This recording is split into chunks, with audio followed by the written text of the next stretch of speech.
सिर्फ इसलिए क्योंकि खूबसूरत कॉलेज क्वीन ने यूं ही कह दिया था कि उसे सफेद कपड़े पहनने वाले लड़के पसंद हैं। मेरे दोस्त ने उस बात को दिल से लगा लिया। उसने मुझे अपने लिए गाना गवाने को कहा और बहुत सारे पैसे खर्च करके एक महंगा सफेद सूट भी खरीद लिया, सिर्फ इसलिए ताकि कॉलेज सिंगिंग कंपटीशन में वो उस लड़की का ध्यान खींच सके। लेकिन उसे बिल्कुल नहीं पता था कि वो कॉलेज क्वीन सिर्फ मेरी बचपन की दोस्त ही नहीं बल्कि उसका पसंदीदा सफेद कपड़ों वाला लड़का मैं ही था। मेरी पिछली जिंदगी में मैं अंधा हो गया था। मैं सिर्फ उस कूल नेचर वाली लड़की के पीछे भागता रहा, यहाँ तक कि उसके लिए अपने परिवार से रिश्ता भी तोड़ दिया। आखिर में मेरी बचपन की दोस्त दूर होकर दूर चली गई। मैंने अपने सारे रिलेशन और कॉन्टेक्ट्स का यूज करके उसका करियर भी बनाया, लेकिन बदले में मुझे क्या मिला? सिर्फ धोखा। अवार्ड शो के दौरान मेरे दोस्त ने मुझे सीढ़ियों से धक्का दे दिया। मैं वहीं मर गया। जब मैंने दोबारा आंखें खोली तो मैं उस दिन में वापस आ चुका था जिस दिन मेरा दोस्त मुझे अपने लिए गाना गाने की रिक्वेस्ट कर रहा था। इस बार पिछले जन्म की सारी यादें मेरे पास थी। मैंने ऊपर से तुरंत हाँ कर दी, लेकिन तुरंत अपनी बचपन की दोस्त को मिलने बुला लिया। जब मैं तय जगह पहुंचा तो देखा कि बाय निंगमिंग पहले से ही वहाँ मौजूद थी। वो चेरी ब्लॉसम के पेड़ के नीचे थी। उसकी लंबी टांगे हल्की सी मुड़ी थी और हाथ में एक लाल गुलाब था। मैं पास गया तो देखा उसकी आंखें बंद थी, शायद वो आराम कर रही थी। मैंने मजाक में उसे छूने की कोशिश की, लेकिन उसने तुरंत मेरा हाथ पकड़ लिया। फिर उसने धीरे धीरे आंखें खोली। उसकी आलसी सी आंखों में मेरा चेहरा साफ दिख रहा था। होठों पर हल्की शरारती मुस्कान थी। मुझ पर हमला करने की कोशिश कर रहे हो? मैं हैरान रह गया। अरे तुम्हारी आंखें तो बंद थी ना? आंखें बंद हो तब भी मैं तुम्हारी खुशबू पहचान सकती हूँ, उसने मजाक करते हुए कहा। मैं तुरंत हंस पड़ा और मासूम सा चेहरा बनाकर बोला, तुम्हारी सूंघने की ताकत तो काबिले तारीफ है। बाय निंगमिंग ने मेरी हरकत देखकर तुरंत समझ लिया कि मुझे उससे कोई काम है। उसने हल्की आवाज में कहा, बताओ इस बार क्या चाहिए? मैंने बिना कुछ छुपाए पूरा प्लान उसे बता दिया। मैंने कहा कि मैं सिंगिंग फाइनल में थोड़ा सा खेल करने वाला हूँ, लेकिन इसके लिए student council president Liu Ruan से बचकर काम करना होगा और ये काम सिर्फ तुम कर सकती हो क्योंकि आधी स्कूल की बिल्डिंग के ऊपर तुम्हारे बाय परिवार का नाम लिखा है। मैंने उसको सारी डिटेल बता दी। मुझे लगा वो थोड़ा सोचेगी, लेकिन उसने बिना एक पल गवाए तुरंत से हिला दिया। उसने कहा, ठीक है। मैं हैरान रह गया, इतनी जल्दी मान भी गई।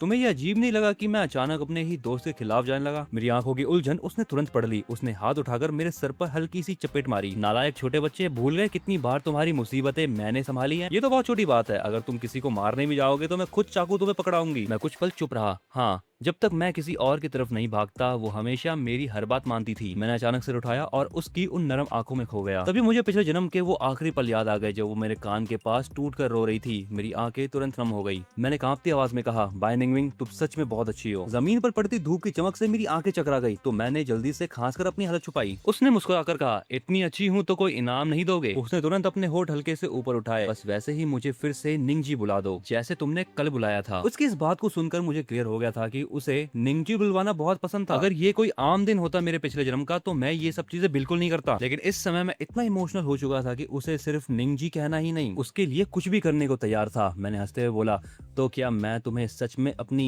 बड़ी बहन मान लूं? सच कहो तो तुम मेरी असली बहन से भी ज्यादा अच्छी हो। मैंने पूरी सच्चाई और मासूमियत से उसकी तरफ देखा, लेकिन पता नहीं क्यों उसका चेहरा अचानक से काला पड़ गया। उसने बिना एक पल सोचे साफ मना कर दिया, नहीं बिल्कुल नहीं। मैंने उससे मजाक में कहा, अच्छा क्यों? आखिर मैं तुम्हें दीदी क्यों ना बुलाऊं? क्या तुम्हें इस बात का डर तो नहीं है कि अगर मैं तुम्हारे परिवार का हिस्सा बन गया तो तुम्हारी सारी प्रॉपर्टी हड़प लूंगा? ये बात सुनकर बाय निंगमिंग हल्का सा हंसी। अगर तुम्हें मेरी प्रॉपर्टी चाहिए तो हमें भाई बहन बनने की जरूरत नहीं है। एक और तरीका है, ज्यादा आसान, फास्ट और पूरी तरह से लीगल। मैंने हैरानी से पूछा, कौन सा तरीका? लेकिन उसने जानबूझकर मुझे कुछ नहीं बताया, बस मुस्कुराते रही। उसकी होठों की मुस्कान किसी भी तरह छुप नहीं रही थी, जैसे मन ही मन कुछ शरारती सोच रही हो। तुम्हें नहीं बताना तो मत बताओ, मैं जा रहा हूँ। मैं मुड़कर जाने लगा। अरे अरे भाग कर रहे हो? अभी तक तो तुमने मुझे वो बुलाया ही नहीं जो मैं कह रही थी। इतना कहकर बाय निंगमिंग सीधे आकर मेरी बाहों में टकरा गई। उसने आंखें हल्की सी सिकोड़ ली। चेहरा थोड़ा नाराज लग रहा था। ठीक है, अगर नहीं बुलाना तो मत बुलाओ, लेकिन इनाम उधार रहा, तुम मुझ पर एक एहसान बाकी रखोगे। मैंने जानबूझकर दुखी चेहरा बनाया और सिर हिलाया। बाय निंगमिंग तुम बदल गई हो। अब तुम बचपन वाली सीधी सादी और प्यारी नहीं रही। एक छोटा सा काम करने के लिए भी शर्त रखती हो।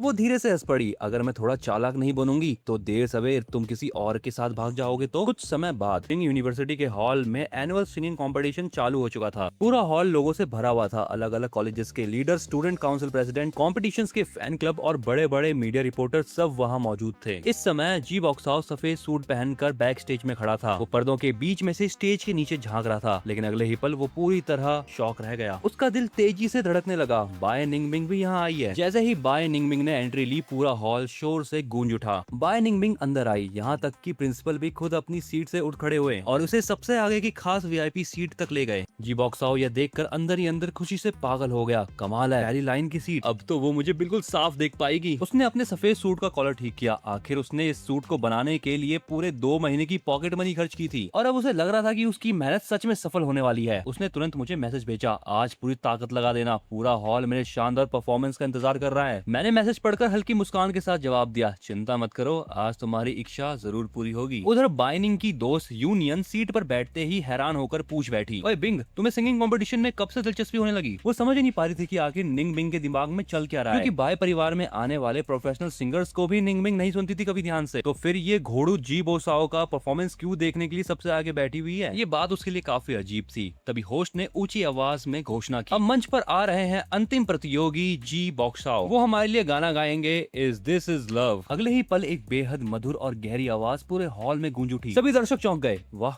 क्या आवाज है, ये तो प्रोफेशनल सिंगर जैसा लग रहा है, और बिना म्यूजिक के इतनी शानदार क्लीन वोकल। यहाँ तक कि संगीत की अच्छी समझ रखने वाली निंगमिंग की दोस्त यूनियन भी दंग रह गई। फिर उसने अनजाने में बाय निंगमिंग की तरफ देखा, पता नहीं कब उसने अपनी आंखें बंद कर ली थी। स्टेज की रोशनी में उसके चेहरे के फीचर्स और भी नरम लग रहे थे। पूरा इंसान एक आलसी लेकिन खुश एहसास दे रहा था, जैसे वो पूरी तरह उस गाने में डूब चुकी हो। यूनियन अचानक सोचने लगी, क्या उसे सच में इतना पसंद आ रहा है? फिर उसकी नजर जी बॉक्साओ के सफेद सूट पर गई। वो बिल्कुल उसी स्टाइल का था जिसे बाय निंगमिंग पसंद करती थी। उधर स्टेज के नीचे तालियों और तारीफों की गूंज बढ़ती जा रही थी। जी बॉक्साओ इस ध्यान और प्रशंसा का भरपूर मजा ले रहा था। वो तो स्टाइल मारने के लिए घूम भी गया ताकि सभी लोग उसका जो व्हाइट सूट है वो अच्छे से देख सके। लेकिन जैसे ही गाना अपने सबसे बड़े हिस्से पर पहुंचा, आवाज अचानक बंद हो गई। पूरा हॉल एक सेकंड के लिए बिल्कुल शांत हो गया। अरे क्या हुआ, आवाज क्यों बंद हो गई? किसी ने हैरानी से चिल्लाया।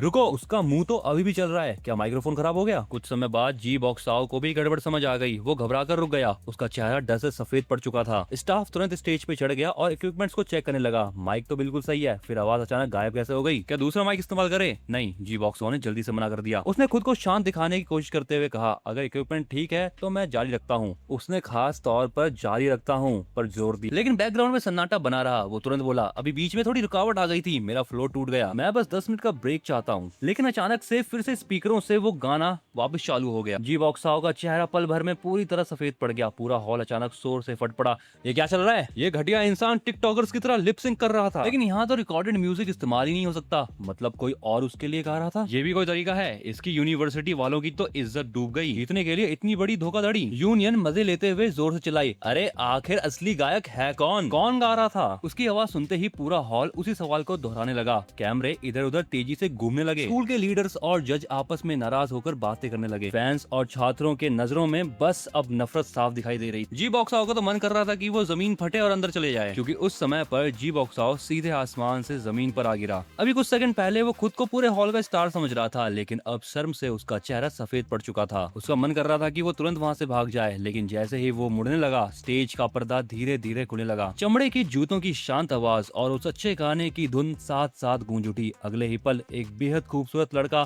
सबकी आंखों के सामने आ गया। पूरा हॉल अचानक हैरानी से सांस खींचने लगा। इतना हैंडसम कोई कैसे हो सकता है? हाँ, मैं अपनी तारीफ कर रहा हूँ, मुझे पता है, लेकिन क्या करूँ, मैं सच में इतना हैंडसम हूँ। उसकी आवाज और चेहरा दोनों परफेक्ट हैं। मैं काले टेलर्ड सूट में मंच पर खड़ा था। मेरे कॉलर पर एक नाजुक सिल्वर ब्रॉच चमक रहा था। मैं बिल्कुल किसी शाही महल से निकले युवराज जैसा लग रहा था। इतना अट्रैक्टिव कि लोग पलक झपकाना तक भूल जाए। हे भगवान, ये तो सच में किसी कहानी का हीरो लगता है। वो तो फेंग हुआन है। अब समझ आया कि लोग उसे कॉलेज का सबसे सुंदर लड़का क्यों कहते हैं। उसने अपनी यूनिवर्सिटी की इज्जत बचा ली। यूनियन पूरी तरह मंत्रमुग्ध हो चुकी थी। उसने तुरंत बाय निंगमिंग की तरफ देखा। अब बाय निंगमिंग ने आगे खोल दी थी। उसकी निगाहें सीधे मुझ पर टिकी हुई थी। वो मुझे ऐसे देख रही थी जैसे दुनिया में उसके लिए और कुछ मौजूद ही नहीं हो। यूनियन शरारती मुस्कान के साथ बोली, पिंग, लगता है तुमने गलत इंसान को पसंद कर लिया। तुम्हें तो व्हाइट सूट वाली लड़की पसंद है ना, फिर वो बगल वाला है। आज से तुम्हें काले सूट वाले पसंद आने लगे क्या? बाय निंगमिंग खुद को रोक नहीं पाई और हंस पड़ी। हाँ, शायद मेरा दिल जल्दी बदल जाता है। उधर लियू रुआन की आंखें भी चमक उठी, लेकिन बाकी लोगों की तरह वो सिर्फ मेरी तारीफ नहीं कर रही थी। वो मुझे ऐसे घूर रही थी कि जैसे मैं उसकी पर्सनल चीज हूँ। उसकी आंखों में एक अजीब सी चाहत थी, इतनी गहरी कि जैसे वो मुझे पूरी तरह अपने पास बांध लेना चाहती हो। बाय निंगमिंग थोड़ा आगे झुक गई। हालांकि पूरा हॉल चीखों और तालियों से गूंज रहा था, फिर भी उसकी दिल की तेज धड़कनें खुद को छुपा नहीं पा रही थी। सू यू वे भी हैरान थी। उसे यकीन नहीं हो रहा था कि असली गायक जी बॉक्साओ नहीं बल्कि फेंग है। लियू रुआन की आंखें भी थम गई। तो ये उसकी असली आवाज थी। सू यू वे हंसते हुए बोली, रुआन, तुम्हारी किस्मत तो कमाल है। इतना हैंडसम और टैलेंटेड लड़का तुम्हारे पीछे पड़ा है। मैं तो जल गई। तुम अभी तक उसे हाँ क्यों नहीं बोल रही हो? लियू रुआन तुरंत बोली, बकवास मत करो। सू यू वे ने मुस्कुराकर कहा, पूरा कॉलेज ये बात जानता है कि फेंग तुम्हें पसंद करता है। तुम फाइनेंस डिपार्टमेंट की सबसे खूबसूरत लड़की हो। कोई और होती तो कब का पिघल चुकी होती। उसने कान के पास हाथ रखकर मुस्कुराते हुए कहा, सुनो, ये गाना तो साफ साफ तुम्हारे लिए प्यार का इजहार लग रहा है। फिर उसने छेड़ते हुए पूछा, सच बताओ रुआन, क्या तुम्हारा दिल जरा भी नहीं धड़का? गाना अब खत्म होने वाला था। मैंने आखिरी लाइन गाई और भीड़ में बाय निंगबिंग को ढूंढने लगा, लेकिन मेरी नजर गलती से लियू रुआन पर पड़ गई। तेरे की यही होना था। उसने तुरंत नजरें फेर ली। उसका चेहरा ठंडा और इमोशनलेस हो गया। मुझे पसंद नहीं। सू यू वे ने शक भरी नजर से पूछा, सच में? अगर पसंद नहीं तो उसके स्टेज पर आने के बाद से लगातार उसे देख क्यों रही थी? मेरा आखिरी सुर खत्म हुआ तभी आखिरकार मुझे बाय निंगबिंग दिख गई। वो खुशी से मेरी तरफ हाथ हिला रही थी। उसकी मुस्कान इतनी चमकदार थी कि मेरा दिल हल्का हो गया। मैंने भी मुस्कुराकर बिना आवाज के जवाब दिया। पूरा हॉल गूंज उठा, बहुत शानदार, फैंग जिंदाबाद। उसे सेंटर स्टेज दो, वो ही असली चैंपियन है। चारों तरफ तालियां और चीखों की लहरें उठ रही थी। सब लोग मुझे सम्मान के साथ देख रहे थे। सिर्फ जी बॉक्सशाओ का चेहरा नफरत से भरा हुआ था। वो मुझे ऐसे घूर रहा था जैसे अभी मेरे टुकड़े कर देगा। अब उसे ये समझ आ चुका था कि मेरा ये पूरा लुक, मेरा मंच पर आना, मेरा शांत चेहरा सब पहले से ही प्लान किया हुआ था। मैंने जानबूझकर उसे पूरे हॉल के सामने मजाक बना दिया था। वो हमेशा मुझे एक सीधा साधा बेवकूफ समझता था, लेकिन अब उसे एहसास हुआ कि मैं उससे कई ज्यादा चालाक हूँ। उसी समय होस्ट मंच पर आया और मुस्कुराकर बोला, स्टूडेंट फैंग, तुमने पूरे हॉल का दिल जीत लिया है, लेकिन ऑर्गेनाइजर्स के मन में अभी भी एक सवाल है, तुम आखिर जी बॉक्सशाओ की जगह गा क्यों रहे थे? ये कोई नकली गाना नहीं था। मैं धीरे धीरे जी बॉक्सशाओ की तरफ बढ़ा और उसका ठंडा कांपता हुआ हाथ पकड़ लिया। फिर मुस्कुराते हुए दर्शकों की तरफ मोड़ा। ये हम दोनों द्वारा मिलाकर तैयार किया गया खास स्टेज परफॉर्मेंस था। जी बॉक्सशाओ ने पूरी ताकत लगाकर खुद को रोका ताकि वो गुस्से में मेरा हाथ झटक ना दे। मैंने शांत आवाज में आगे कहा, पूरे कंपटीशन में हमेशा जी बॉक्सशाओ ही सामने आया था और मैं पीछे से गाता रहा, इसीलिए कंटेस्टेंट 010 असल में मैं ही था, वो नहीं। ओह, तो ऐसा था। ये आइडिया तो बहुत नया है, किसी ने सोचा ही नहीं होगा। चारों तरफ तालियों की चीखें गूंजने लगी। इसी शोर के बीच मैंने चुपके से अपना माइक्रोफोन बंद कर दिया और जी बॉक्सशाओ के कान के पास झुककर धीरे से कहा, बैक स्टेज में थोड़ा हादसा हो गया था, मैंने बस मौके के हिसाब से सब संभाला है। तुम मुझसे नाराज तो नहीं हो ना? जी बॉक्सशाओ गुस्से से कांप उठा। उसे अच्छी तरह समझ आ गया था कि मैंने ये सब कुछ जानबूझ के किया था। मैंने उसे फंसाया, उसका मजाक बनाया, उसकी सारी चमक और तारीफ खुद छीन ली और सबके सामने उसकी इज्जत मिट्टी में मिला दी। जब उसने कोई जवाब नहीं दिया तो मैंने फिर माइक्रोफोन उठाया और मुस्कुराकर पूछा, क्यों, सही कहा ना बॉक्सशाओ? जी बॉक्सशाओ के नाखून उसके हथेली में धंस गए। ऐसा लग रहा था जैसे वो गुस्से में अपनी दांत तक तोड़ देगा, लेकिन वो कुछ बोल भी नहीं सकता था। अगर वो मुझे झूठा साबित करता तो पूरे स्कूल में उसकी बेइज्जती हो जाती, यहाँ तक कि उसके ऊपर प्रतियोगिता में धोखाधड़ी का आरोप भी लग सकता था। काफी देर बाद उसने दांत भींचकर मुश्किल से एक शब्द निकाला, हाँ तुमने सही किया। कुछ देर की बातचीत करने के बाद ऑर्गेनाइजर्स ने फैसला सुनाया कि ये परफॉर्मेंस नियमों के खिलाफ नहीं था, उल्टा उन्होंने इसे बहुत क्रिएटिव बताया। फिर जजों ने अपना स्कोर दिखाया और बिना किसी शक के सबसे ज्यादा स्कोर हमने पाया। उसके बाद अवार्ड सेरेमनी शुरू हुई। स्कूल के बड़े अधिकारी और मेहमान मंच पर आने लगे ताकि हमारे साथ फोटो खिंचवा सके, लेकिन जी बॉक्सशाओ का चेहरा अभी भी पूरी तरह फीका पड़ा हुआ था। अवार्ड सेरेमनी में स्कूल के बड़े अधिकारी और खास मेहमान लगातार मंच पर आकर मेरे साथ फोटो खिंचवा रहे थे। उधर जी बॉक्सशाओ अब और ज्यादा बेइज्जती सहन नहीं कर पाया। वो अपना चेहरा ढककर सीधे मंच से भाग गया। जब बैक स्टेज पूरा खाली हो गया था तो वो बैठकर फूट फूट के रोने लगा। मैंने उसकी बिखरी हुई हालत को जाते हुए देखा और होठों पर हल्की मुस्कान आ गई। यह एहसास ट्रॉफी जीतने से भी ज्यादा अच्छा था। उधर सू यू वे अभी भी लियू रुआन के कान खा रही थी। सच कहूं, फैंग जैसा लड़का अगर किसी लड़की के पीछे पड़े तो वो तो आराम से गिरी लॉटरी जैसा है। अगर तुमने उसे खो दिया तो बाद में बहुत पछताओगी। अचानक लियू रुआन अपनी सीट से खड़ी हो गई। उसी समय सामने की लाइन में बैठी बाय निंगबिंग भी उठ गई। जब दोनों एक दूसरे के पास से गुजरे तो बाय निंगबिंग ने धीमे से कहा, बधाई हो। फैंस के साथ फोटो खिंचवाने के बीच मौका देखकर बाय निंगबिंग ने खुले दिल से मुझे गले लगा लिया, लेकिन जब उसे मुझे छोड़ना चाहिए था तब भी उसने पकड़ ढीली नहीं करी। मैंने भी मुस्कुराकर उसे वापस गले लगाया, थैंक यू। लेकिन कुछ सेकंड बाद मुझे एहसास हुआ वो अब भी मुझे कसकर पकड़े हुए है। 1 सेकंड, 2 सेकंड, 3 सेकंड, ये हग थोड़ा ज्यादा लंबा नहीं हो गया? और तभी मुझे फील हुआ उसका शरीर हल्का गर्म हो चुका था। उसका दिल इतनी तेजी से धड़क रहा था मानो सीने से बाहर निकल आएगा। तभी अचानक मुझे महसूस हुआ कि कोई चीज मेरे कपड़ों से हल्के से टकराई। मैंने हैरानी से नीचे देखा। मेरी आंखों के सामने एक बेहद खूबसूरत रंग का गिफ्ट बॉक्स था। ये क्या है? तभी बाय निंगबिंग ने मुझे छोड़ा और हल्का सा इशारा किया, खोल कर देखो। जैसे ही मैंने ढक्कन उठाया मेरी आंखें चमक उठी। फूलों की मीठी खुशबू सीधा चेहरे से टकराई। खूबसूरत फूलों के बीच एक छोटा सा कार्ड रखा था, हमारे छोटे चैंपियन को बधाई। मैं मुस्कुराए बिना नहीं रह पाया। तुम्हें पहले से कैसे पता था कि मैं आज जीत जाऊंगा? मेरे दिल के अंदर मीठी गर्माहट भर गई। इस लड़की की इंट्यूशंस तो कमाल की है। बाय निंगबिंग ने भौहें उठाई। जो भी तुम करते हो उसमें हमेशा सबसे आगे रहते हो। मेरे ऊपर इतना ज्यादा भरोसा वो करती है। ये सुनकर मैं थोड़ा शर्मिंदा हो गया। अच्छा, तो तुम मुझे इतना समझती हो? मैं हंसते हुए उसके करीब गया। आओ एक फोटो लेते हैं। सिर्फ फोटो? बाय निंगबिंग ने धीरे से नजर झुका ली। उसकी गहरी आंखें सीधे मुझ पर टिक गई। उसकी आवाज बेहद नरम थी। असल में मैं आज रात तुम्हें डेट पर ले जाना चाहती हूँ, ठीक है, लेकिन करेंगे क्या? अचानक उसने हाथ उठाया और मेरे माथे पर हल्की सी चपट मार दी। तुमको जो मैंने उधार दिया है ना, वो वसूलूंगी। मैंने दर्द से माथा पकड़ लिया और गुस्से में उसे घूरने लगा। ये दूसरी बार है जब तुमने मुझ पर हमला किया, कंजूस लड़की। बस एक एहसान बाकी है और अभी से वसूलने लगी। बाय निंगबिंग शरारती मुस्कान के साथ हंस पड़ी। वो बिल्कुल किसी चालाक बड़ी बहन जैसी लग रही थी जिसकी कोई प्लानिंग सफल हो चुकी हो। मैं बदला लेने के लिए उचक्कर उसके माथे पर मारने गया, लेकिन उसने तुरंत मेरा कंधा पकड़कर रोक लिया। कैमरा की तरफ देखो। चीज? मैं चीज नहीं बोलूंगा। मैंने दांत दिखाकर कैमरे की तरफ ऐसे देखा जैसे गुस्से में छोटा भेड़िया हूँ। रात होने पर हॉस्टल पूरी तरह खाली था। वैंग और यांग के खाली बेड देखकर मैं मन ही मन हंसा। सोचने की भी जरूरत नहीं, ये दोनों जरूर जी बॉक्सॉ के साथ बैठे होंगे उसकी दुख भरी कहानी सुनते हुए। मैंने परवाह नहीं की, कपड़े बदलकर सीधे बाय निंगमिंग से मिलने निकल गया। लेकिन जगह पर पहुंचते ही मेरा पेट जोर से गुर्राने लगा।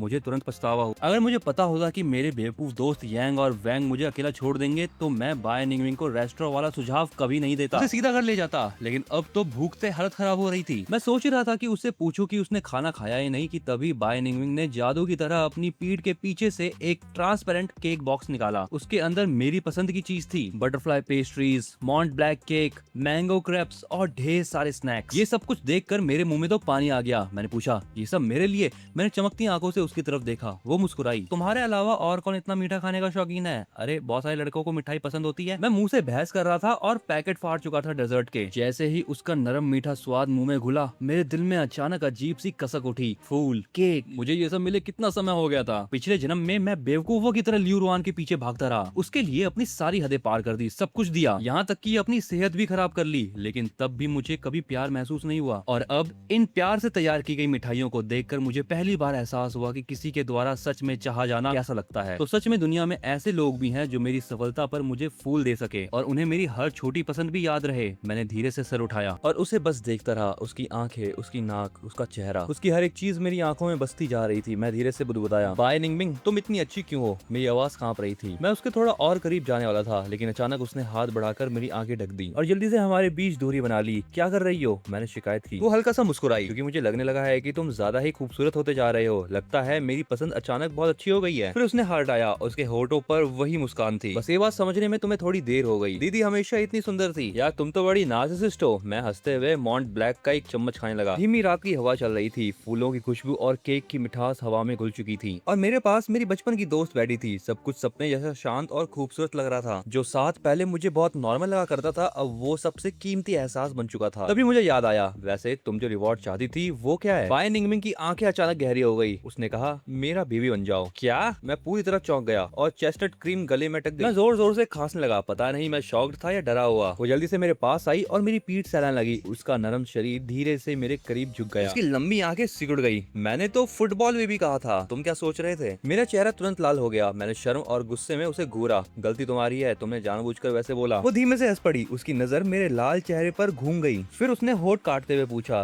तो तुम मेरी फुटबॉल मैच में आओगे? मैंने तुरंत बात बदल दी। तुम्हारा मैच है? उसने कहा, हाँ। बिजनेस स्कूल ने इंटरनेशनल ट्रेड डिपार्टमेंट और फाइनेंस डिपार्टमेंट के बीच वुमेन्स फ्रेंडली फुटबॉल मैच रखा है, वो भी अगले वेडनेसडे। जब उसने फाइनेंस डिपार्टमेंट का नाम लिया तो उसने हल्के से मेरी तरफ देखा, जैसे चुपके से मेरा रिएक्शन देखना चाहती हो। लेकिन मैं पूरी तरह शांत रहा। मेरे चेहरे पे जरा भी इमोशन नहीं था। उसने कहा, ठीक है ना, बस तुम्हें सपोर्ट ही तो करना है। मैंने कहा, पक्का। उसने बोहें उठाई। पहले फाइनेंस डिपार्टमेंट की पार्टिसिपेंट लिस्ट नहीं देखोगे? ये सुनकर मैं थोड़ा हैरान हुआ और उसकी तरफ देखा। उसमें देखने जैसा क्या है? सामने चाहे कोई भी हो, मैं हमेशा तुम्हारा ही साथ दूंगा। मेरी बात खत्म होते ही मैंने साफ महसूस किया कि उसका शरीर पूरा सख्त हो चुका था। कुछ देर बाद उसने हल्के से चेहरा दूसरी तरफ घुमा लिया। टूटी फूटी चांदनी उसके खूबसूरत चेहरे पर पड़ रही थी। आधा चेहरा रोशनी में था, आधा अंधेरे में छिपा हुआ। हालांकि मैं उसका पूरा एक्सप्रेशन नहीं देख पा रहा था, लेकिन उसके होठों पर आई वो गहरी मुस्कान छिपाए नहीं छुप रही थी। वो मुस्कुरा रही थी, ऐसे मानो जैसे किसी ने उसका दिल चुरा लिया हो। उसकी आंखों में मिठास साफ झलक रही थी। हालांकि मुझे समझ नहीं आ रहा था कि वो अकेले अकेले इतना खुश क्यों हो रही है। वांग और यांग दोनों अब वापस आ चुके थे। मुझे लगा था कि दोनों मिलकर मुझ पर टूट पड़ेंगे, लेकिन दोनों ऐसे बिहेव कर रहे थे जैसे कुछ हुआ ही ना हो। उन्होंने नॉर्मल तरीके से मुझसे बात की और जी वो शाओ भी अब दिन वाली शर्मिंदगी भूल चुका था। वो तो बड़े उत्साह से शीशे के सामने कपड़े ट्राई कर रहा था। यांग, बताओ मैं स्पोर्ट्स स्टाइल में अच्छा लग रहा हूँ या कॉलेज स्टाइल में? स्पोर्ट्स वाला बेहतर है। हाँ, वही ठीक रहेगा। बास्केटबॉल मैच के लिए ज्यादा सूट करेगा। जी वो शाओ ने जानबूझकर आवाज ऊंची की और चोरी से मुझे देखा। अभी डिनर के बाद रुयान ने मुझे नीचे मिलने बुलाया। उसने कहा कि बिजनेस स्कूल में मैच है, वो फाइनेंस टीम की तरफ से खेलेगी और उसने खास तौर पर मुझे चीयर अप करने के लिए बुलाया है। वैसे तुम लोग भी आना, मैं तुम्हारे लिए सीट बचा के रखूंगा। उसके बोलते ही वांग और यांग दोनों मेरी तरफ देखने लगे। उनकी आंखों में मेरे लिए दया साफ दिखाई दे रही थी। शायद उन्हें लग रहा था कि मैं लियू रुआन को इतना पसंद करता हूँ, फिर भी मुझे इस बात का पता नहीं था और अब मुझे अपनी आंखों के सामने जीवो शाओ को उसका चीयर लीडर बनते देखना पड़ेगा। लेकिन मैं मनी मन हंस पड़ा। अब समझ आया कि बाय निंगमिंग मुझे लिस्ट क्यों दिखाना चाहती थी। असल में लियू रुआन भी खेलने वाली थी। लगता है बाय निंगमिंग अभी भी यकीन नहीं कर पा रही थी कि मैं सच में लियू रुआन को पूरी तरह भूल चुका हूँ। जीवो शाओ ने कपड़े नीचे रखे और घूरते हुए मेरी तरफ देखने लगा, जैसे कि वो मेरे चेहरे पे जलन देखना चाह रहा हो। लेकिन मैं नॉर्मल तरीके से अपना सामान समेट रहा था। मैंने उसकी तरफ ढंग से देखा तक नहीं। नाटक कर रहा है क्या सच में सोचता है कि मुझे फर्क पड़ेगा?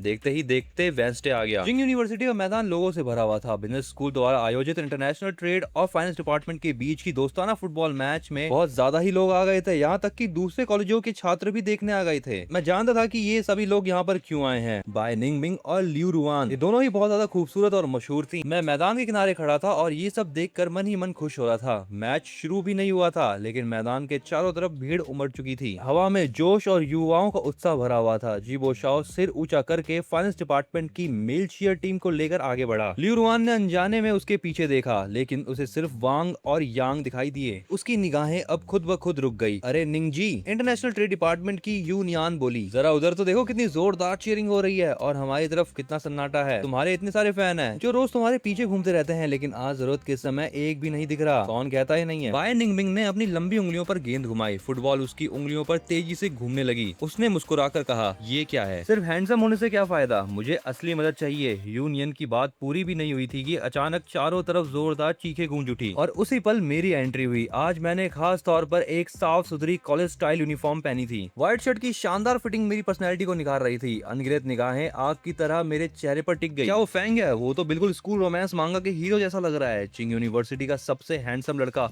इसकी खूबसूरती तो कमाल है। भीड़ के शोर के बीच मैंने लियू रुआन को देखा। मुझे देखते ही उसके शांत चेहरे पर हल्की खुशी चमक उठी। उसके पास खड़ी सू यो वे ने उत्साह से उसका कंधा हिलाया। रुआन, देखा, कॉलेज का हैंडसम लड़का अभी भी तुम्हें सपोर्ट करने आया है। तुम्हारी कितनी इज्जत करता है। लियू रुआन ने कुछ नहीं कहा। उसने बस अपना शरीर सीधा किया। उसके चेहरे पे साफ दिख रहा था कि उसे खुद पर कितना भरोसा है, जैसे उसे पूरा यकीन हो कि मैं सिर्फ उसे ही यहाँ पर सपोर्ट करने के लिए आया हूँ। लेकिन जीवो शाओ का चेहरा पूरी तरह उतर चुका था। वो मुझे घूर रहा था। उसकी आंखें जलन से भरी हुई थी। बिना बुलावे के ये यहाँ भागा चला आया। कितना बेशर्म है। उसने हाथ में पकड़े भोपू को कसकर पकड़ा और जानबूझकर सीना तान के लियू रुआन की तरफ बढ़ चला। वो बस इंतजार कर रहा था कि जब मैं पास आऊं तो सबके सामने मेरी बेइज्जती करे। आ गया। अचानक बाय निंगमिंग ने गेंद फेंक दी। उसकी गहरी नजर लोगों को चीरती हुई सीधे मुझ पर आ टिकी। यूनियन चौंक गई। क्या आ गया? मेरा खास इंसान आ गया। बाय निंगमिंग के होठ हल्के से ऊपर उठे और उसके चेहरे पर जीत वाली मुस्कान आ गई। मैं बिना झिझक मैदान की घास पर चलता हुआ आगे बढ़ा। जब मैं फाइनेंस टीम के पास पहुंचा तो जीवो शाओ तुरंत ताना मारते हुए बोला, अरे फैंग, तुम्हें तो फाइनेंस डिपार्टमेंट वालों ने बुलाया नहीं था। बिन बुलाए चले आए। इतने गिरे हुए हो क्या? उसकी बात पूरी भी नहीं हुई थी कि मैंने अपने कदम तक नहीं रोके। मैंने सीधे उसे और लियू रुआन को हवा की तरह नजरअंदाज कर दिया। उनके पास से शांत भाव से निकलते हुए सीधे मैदान की दाई तरफ चला गया। लियू रुआन का तो चेहरा उतर गया। पूरा स्टेडियम भी हैरान रह गया। फैंग लियू रुआन को चीयर करने नहीं आया, वो सच में बिंग जी के लिए आया है। यूनियन तो हैरानी से मुंह खोले रह गई। मैं हाथ पीछे बांधे बाय निंगमिंग के सामने जाके रुका। उसने अपने हाथ में पकड़ा हुआ सनसेट ऊपर उठाया और मेरे लिए तेज धूप रोक दी। उसका ये छोटा सा लेकिन केयरिंग भरा इशारा देखते ही आसपास जोरदार चीखें गूंज उठी। इतने प्यारे लग रहे हैं दोनों। इनकी जोड़ी तो कमाल की है। क्या छुपा रहे हो? बाय निंगमिंग मुस्कुराते हुए मेरे पीछे देखने लगी। मैंने शरारती अंदाज में भौहें उठाई, बिल्कुल चालाक लोमड़ी की तरह। एक बढ़िया चीज। अगले ही पल मैंने अपने बाहों में पकड़ा बड़ा सा बैनर खोल दिया। लाल रंग के ऊपर बैनर पर काले बड़े अक्षरों में लिखा था, अनलिमिटेड चार्म सबसे स्ट्रॉन्ग, बाई दीदी पूरे मैदान की क्वीन। यूनियन के मुंह से तो पानी छूट गया और दर्शक जोर जोर से हंसने लगे। यहाँ तक कि बाय निंगमिंग भी चौंक गई। उसके खूबसूरत और कूल चेहरे पर पहली बार हल्की शर्म दिखाई दी। उसने जल्दी से सनशेड से अपना चेहरा ढक लिया और दांत पीसते हुए धीरे से बोली,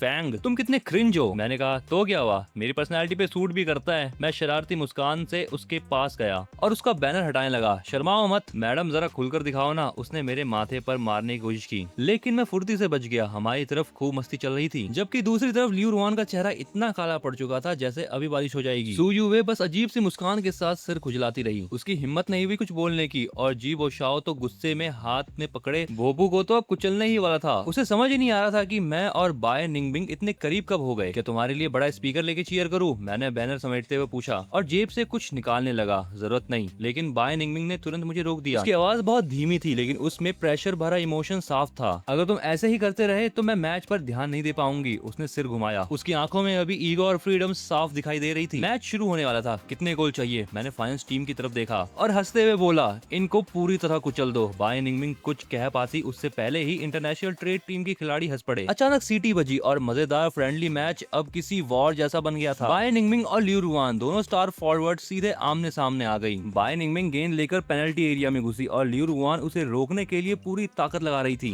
लेकिन बाय निंगमिंग ने उसकी तरफ देखा तक नहीं। उसने एडी से हल्का सा किक मारा और फुटबॉल किसी रेनबो की तरह लिू रुआन के सिर के ऊपर से निकल गई। फिर उसने छोटे से एंगल से एक शानदार गोल मार दिया। स्कोर हुआ 1-0। बाय दीदी सबसे स्ट्रॉन्ग, पूरे मैदान की क्वीन, पूरा स्टेडियम मेरे देहाती नारे लगाने लगा। बाय निंगमिंग ने मेरी तरफ तो किसी राजकुमारी जैसे सलामी दी। उस पर उसकी आंखों की चमक सूरज से भी ज्यादा तेज थी। मैं मैदान के किनारे खड़ा मुस्कुरा रहा था और दूसरी तरफ फाइनेंस टीम की डिफेंडर डरे हुए अंदाज में लिू रुआन से माफी मांग रही थी। मैं स्टैंड के पास खड़ा बाय निंगमिंग को मैदान पर राज करते देख रहा था। जो लड़की हमेशा शांत और समझदार मानी जाती थी आज पूरी तरह बदल गई थी। गोल करने के बाद भी उसने ओपोनेंट टीम की तरफ देखा तक नहीं। दूसरी तरफ लिू रुआन अपनी जिंदगी के सबसे बुरे मैच से गुजर रही थी। मैच के 10वें मिनट में बाय निंगमिंग गेंद लेकर मिडफील्ड से सीधे गोल पोस्ट तक पहुंच गई। लिू रुआन की तो ये चीज देखकर फट ही गई। उसने स्लाइड टैकल मारकर गेंद छीनने की कोशिश की, लेकिन बाय निंगमिंग जैसे पीछे भी देख सकती थी। उसने शानदार मूव से डिफेंस को थका दिया और सीधा जोरदार शॉट मारा। अब स्कोर हो गया था 2-0। बाय निंगमिंग उसके पास से गुजरते हुए मुस्कुराई और ताना मारते हुए बोली, तुम्हें पार करना तो सड़क पार करने जितना आसान है। मैंने देखा लिू रुआन का चेहरा तुरंत सख्त पड़ गया। उसकी हालत बहुत खराब लग रही थी, लेकिन इसके बाद वो पूरी तरह बेकाबू हो गई। उसके खेल में अब जरूरत से ज्यादा अग्रेसिवनेस आ गई,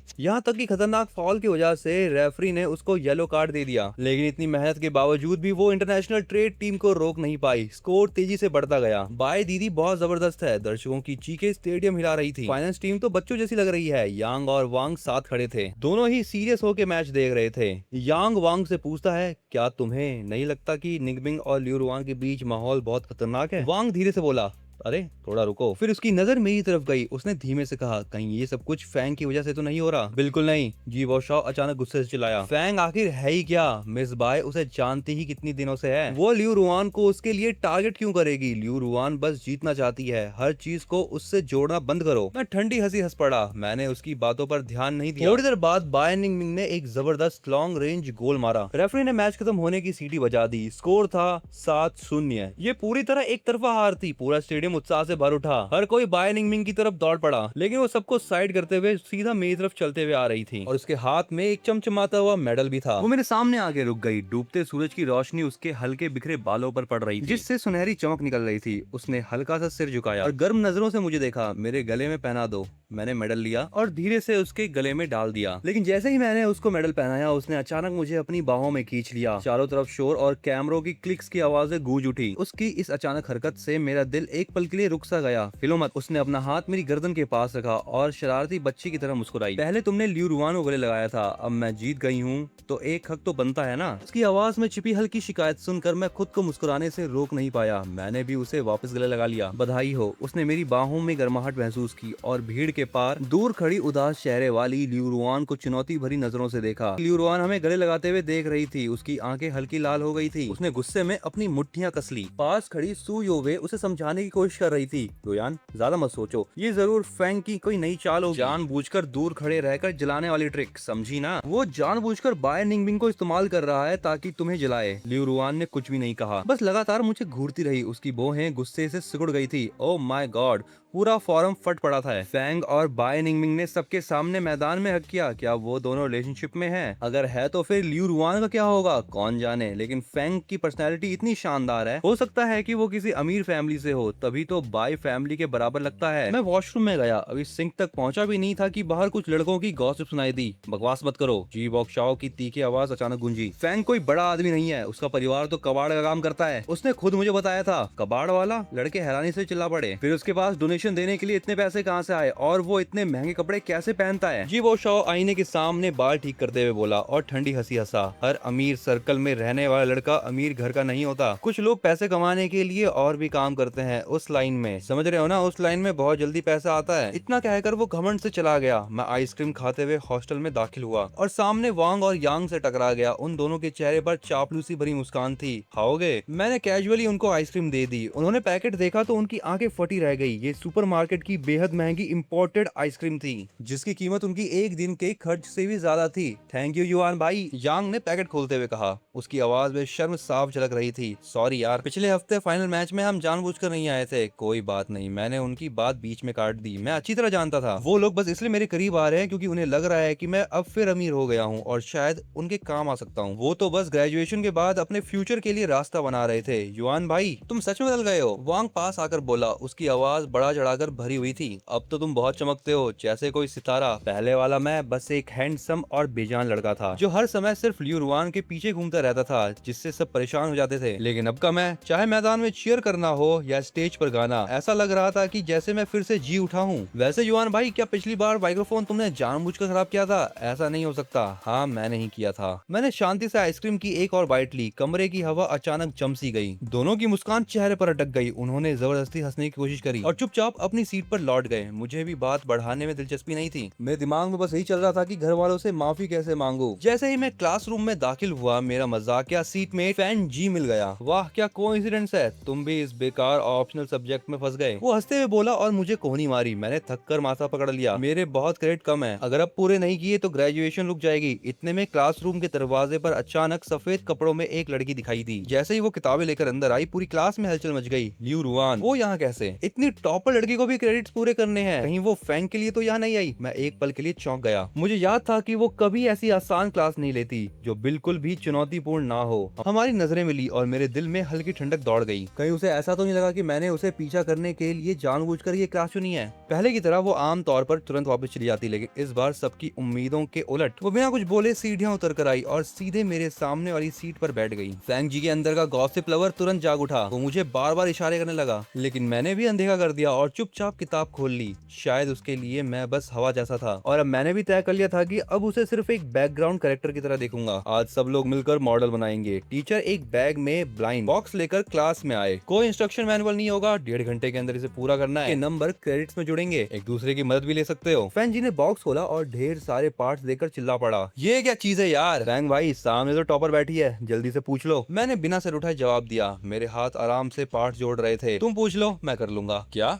तुम्हारा बिहेवियर बदल गया? फैन जी मुझे ऐसे देखने लगा जैसे कोई एलियन देख लिया हो। मैंने शांत आवाज में कहा, अगर और समय बर्बाद किया तो काम पूरा नहीं होगा। क्लास की घंटी बज गई। लियू रुआन के आसपास मदद मांगने वाले लड़कों की भीड़ लग गई। वो धैर्य से सबको समझा रही थी, लेकिन वो बार बार पीछे देख रही थी। वो इंतजार कर रही थी उस लड़के का जो पहले हमेशा उसके आसपास घूमता रहता था, लेकिन इस बार पीछे सिर्फ सन्नाटा था। 40वां मिनट। लियू रुआन ने सबसे पहले अपना मॉडल पूरा किया। वो एक बेहद खूबसूरत लग्जरी क्रूज शिप थी। हर छोटी डिटेल लगभग परफेक्ट थी। टीचर उत्साहित होकर उसे स्टेज पर ले गए। सब लोग देखो, ये है लियू रुआन का काम, कमाल की बुद्धि है इसकी। पूरी क्लास तालियों से गूंज उठी। हर तरफ चर्चा शुरू हो गई। लियू रुआन ने अनजाने में पीछे मुड़कर मुझे देखा, लेकिन मैं पूरा ध्यान लगाकर अपने फाइटर जेट मॉडल को बना रहा था। मेरे बिखरे बाल माथे पे गिर रहे थे। मैं सांस रोककर उस जेट प्लेन की नाजुक पंखों को ठीक कर रहा था। मैंने स्टेज पर खड़ी उसको एक बार भी नहीं देखा। शायद पहली बार उसे पूरी तरह नजरअंदाज होने का एहसास हुआ था। मैं पूरी फोकस के साथ आखिरी पार्ट्स को जोड़ रहा था। मेरे हाथ में पकड़ा black gold fighter jet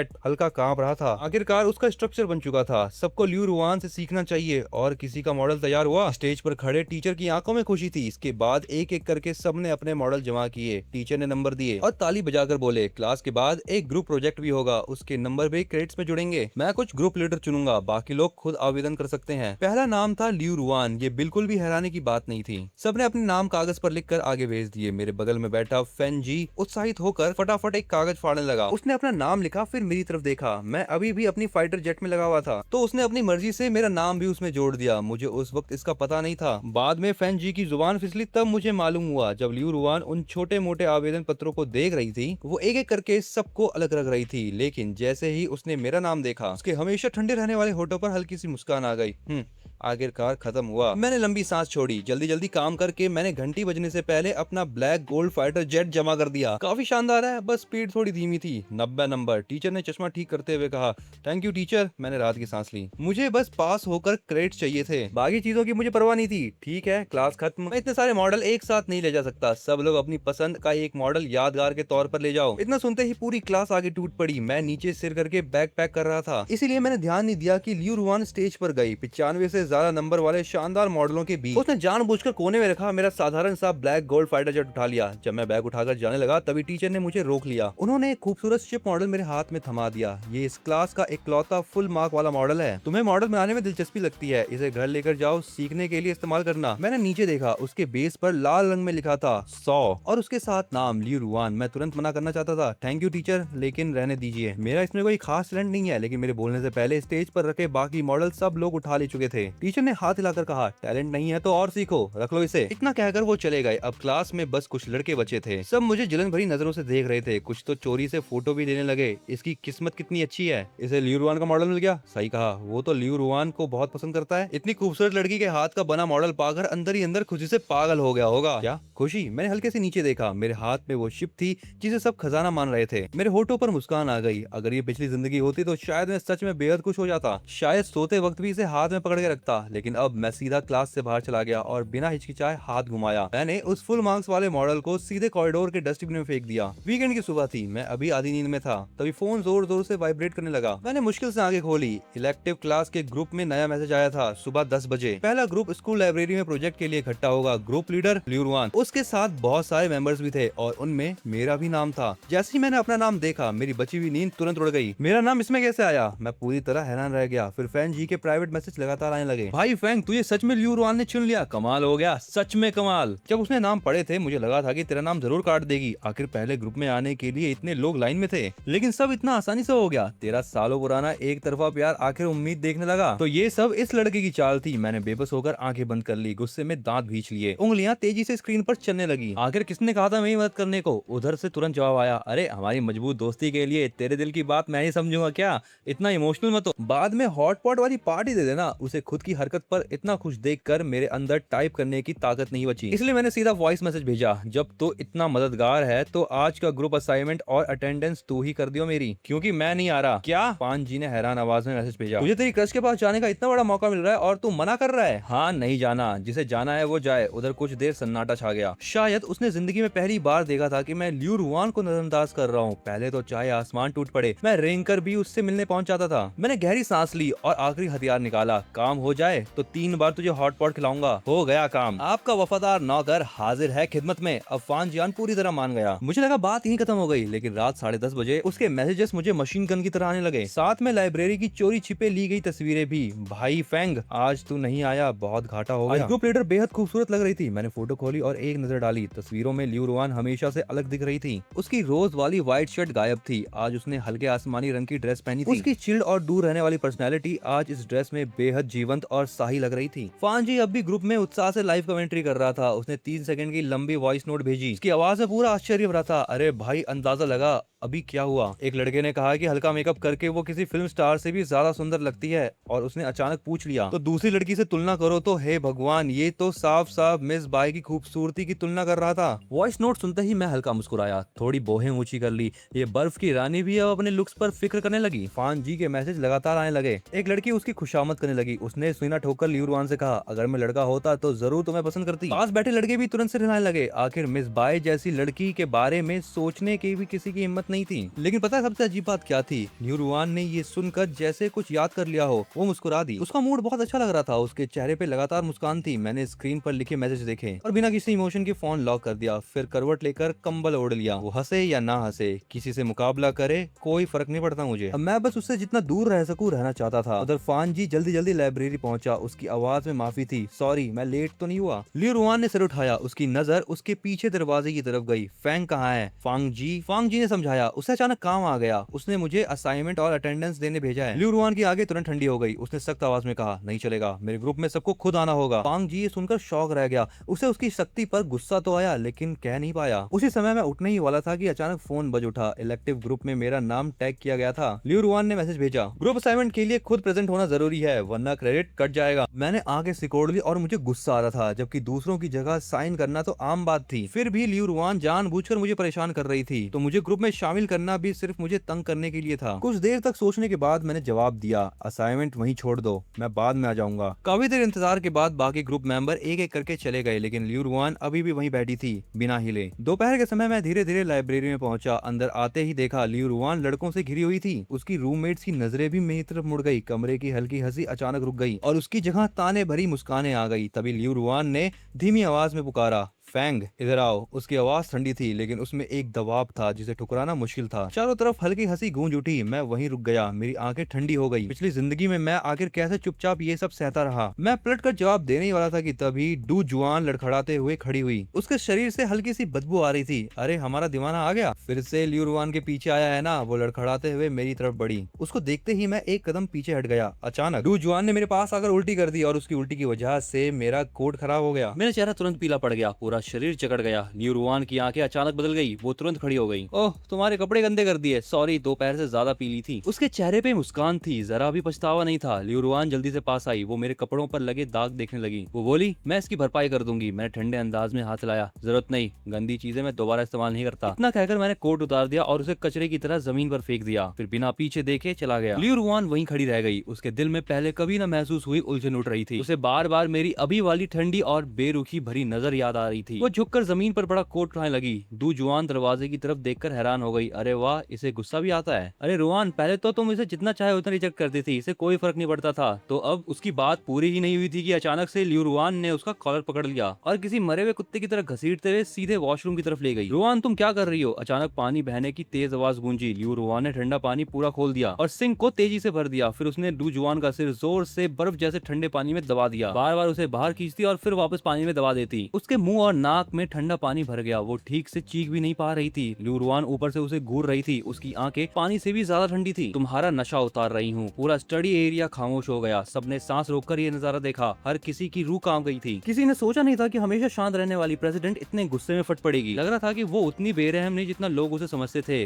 commerce building के बाहर जी बॉक शाओ एक कोने में बैठा था। वो अभी अभी सुनी गॉसिप के बारे में सोच रहा था। इसने कहा था कि फेंग बाय निंगमिंग का डांस देखने गया था और उसे बिंग जी कहकर बुला रहा था। ये सुनकर उसे गुस्सा आ गया। अगर प्यार से काम नहीं बन रहा तो अब मुझे खुद कदम उठाना होगा। थोड़ी दूर बाय निंगमिंग एक हाथ से बैग टांगे आराम से चल रही थी। उसके लंबे बाल और ठंडी आंखें लोगों पर प्रेशर डाल रहे थे। शिवो साओ ने गहरी सांस ली, ड्रिंक की बोतल कसकर पकड़ी और तेजी से उसकी तरफ बढ़ा। पास से गुजरते समय उसने जानबूझकर फिसलने का नाटक किया और शरीर उसकी तरफ गिरा दिया। लेकिन बाय निंगमिंग तुरंत एक तरफ हट गई। हालांकि ड्रिंक उसके बैग पर गिर गई। जी बॉक साओ आधा घुटनों पर बैठ गया। उसने ऊपर देखा, आंखों में नकली आंसू थे। सॉरी, गलती से हो गया, बैग मुझे दे दो, मैं इसे साफ कर दूंगा। बिंग जी। ये बिंग जी शब्द को सुनते ही बाय निंगमिंग का चेहरा तुरंत सख्त हो गया। उसकी आंखों में घिन साफ दिख रही थी। उसके बैग से किताबें निकाली और महंगा बैग सीधे कूड़ेदान में फेंक दिया। फिर बिना कुछ बोले चली गई। जी बॉक शाओ शर्म से जमीन पर बैठ गया। उसकी आंखों में गुस्सा और बेबसी थी। ऐसा कैसे हो गया? उसने खाली कप जोर से पकड़ लिया। उसका दिल दर्द से भर गया। ये सब कुछ उसकी उम्मीदों से बिल्कुल उल्टा था। बिंग जी कहकर वो करीब आना चाहता था लेकिन दूरी और बढ़ गई। यूनियान जल्दी से बाय निंगमिंग के पीछे भागी लेकिन उड़ती हुई किताब लगभग उसके चेहरे पे लगी। चुप रहो, बाय निंगमिंग ने उसे डांट दिया। मुझ पर गुस्सा क्यों कर रही हो? ड्रिंक तो मैंने नहीं गिराई। यूनियान ने दुखी चेहरा बनाया लेकिन बाय निंगमिंग रुकी नहीं। उसका साइड प्रोफाइल बेहद ठंडा लग रहा था। ड्रिंक तुमने नहीं गिराई लेकिन तुम्हारी जुबान बहुत चलती है। हर वक्त बिंग जी करती रहती हो। अब हर कोई वही बोलने लगा है। मुझे घिन आती है इस शब्द से, उसने ताना देते हुए कहा। दूर खड़ा जी बॉक शाओ ये सब सुन रहा था। वो सोच रहा था कि इतनी मेहनत से बनाया मौका एक पल में बर्बाद हो गया। उसे पूरी तरह ठुकरा दिया गया। आगे से मुझे बिंग जी मत बुलाना, बाय निंगमिंग ने ठंडे स्वर में कहा। बिंग जी नहीं तो क्या बुलाऊं, माँ बुलाऊं? फिर हंसते हुए बोली, लेकिन पिछली बार जिम में फेंग भी तुम्हें तो यही बुला रहा था। उस समय तो तुमने ऐसा रिएक्शन नहीं दिया, बल्कि उसे तो बहुत प्यार से ट्रीट कर रही थी। फेंग नाम सुनते ही बाय निंगमिंग का चेहरा नरम पड़ गया। उसके होठों पर हल्की मुस्कान आ गई। दूसरे लोग बोलते तो घिन आती है लेकिन जब वो बुलाता है अच्छा लगता है। यूनियन जलन भरे अंदाज में बोली, चलो हम इस प्यार में पड़ी अंधी लड़की को छोड़ देते हैं। फेंग, फिर वही फेंग। जी बॉक शाओ को बहुत गुस्सा आ रहा था। उसकी आंखों में नफरत जहर से बढ़ गई थी। उसी समय बास्केटबॉल कोर्ट पर सी जाओ जाओ अचानक रुक गई। उसने कोर्ट के एक तरफ इशारा किया। निंगमिंग देखो, वो फेंग है क्या? बाय निंगमिंग ने तुरंत मुड़कर देखा। उसने एक नजर में लाइब्रेरी से निकलती मेरी परछाई पहचान ली। उसके होठों पर मुस्कान आ गई। वो तुरंत कोर्ट से बाहर मेरी तरफ बढ़ी और आवाज लगाई, फेंग। यूनियन शरारती मुस्कान के साथ बोली, वाह इतने प्यार से बुलाया। बाय निंगमिंग की आवाज में अनजाना प्यार साफ था जिससे आसपास के सब लोग उनकी तरफ देखने लगे। लेकिन मैंने कोई रिएक्शन नहीं दिया, जैसे मैंने सुना ही ना हो। मैं बस आगे चलता गया। यूनियन पास आकर बोली, क्या उसे सुनाई नहीं दिया? अरे कैसे सुनाई नहीं दिया होगा, इतनी जोर से बुलाया था। पास वाली बिल्डिंग तक को सुनाई दे गया होगा। फेंग जी हैरान हो गया। बाय निंगमिंग ने फिर आवाज लगाई, फेंग। लेकिन मैं रुका नहीं, बल्कि और तेजी से दूर चला गया। मेरी पीठ साफ बता रही थी कि मैं उससे बच रहा हूँ। बाय निंगमिंग की मुस्कान धीरे धीरे गायब हो गई।